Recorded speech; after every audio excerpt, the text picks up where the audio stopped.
മോളെ. ആ പറഞ്ഞോ മമ്മി. നിനക്ക് നാളെ എന്തെങ്കിലും പരിപാടി ഉണ്ടോ? നാളെ ഫ്രീ ആണ്.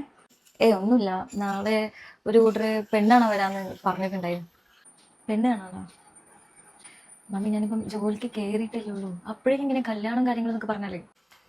നീ അമ്മേനെ കുറിച്ച് എന്താ വിചാരിച്ചേ? ചെക്കൻ്റെ വീട്ടിൽ ഭയങ്കര ശല്യം, അറിയുന്ന ആളായോണ്ട് കാണാൻ വരട്ടെ എന്ന് ചോദിച്ചോണ്ട് ശല്യപ്പെടുന്നത്. അപ്പൊ ഞാൻ അറിയാതെ പറഞ്ഞു നാളെ വന്നോ എന്നാ ആ ശല്യം കൊണ്ട് തീരുമല്ലോ, അത്രയേ ഉള്ളൂ. നിന്നെ ഞങ്ങൾ എന്തായാലും ഇപ്പൊ കല്യാണം കഴിച്ച് കൊടുത്തു വിടാണെന്ന് വിചാരിക്കുന്നില്ല. കാരണം നീ ജോലിക്ക് കയറിയിട്ടുള്ളൂ, കരിയർ സ്റ്റാർട്ട് ചെയ്തിട്ടുള്ളൂ. ഇനിയിപ്പോ നിന്നെ കല്യാണത്തിന് നിർബന്ധിക്കാനും ഞങ്ങൾ പോകില്ല. നിനക്കപ്പൊ കല്യാണം വേണമെന്ന് തോന്നുന്നു, നീ അപ്പൊ കല്യാണം കഴിച്ചാൽ മതി.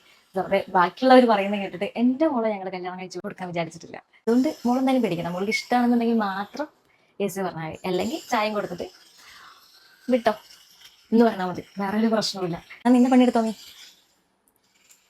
പിന്നെ പെണ്ണാണോ വന്ന് വിചാരിച്ച് മുടിയൊന്നും വെട്ടിക്കളയാൻ നിൽക്കണ്ട. ഞങ്ങൾ എന്തായാലും ഇക്കാര്യത്തിൽ നിന്നെ നിർബന്ധിക്കാൻ പോണില്ല.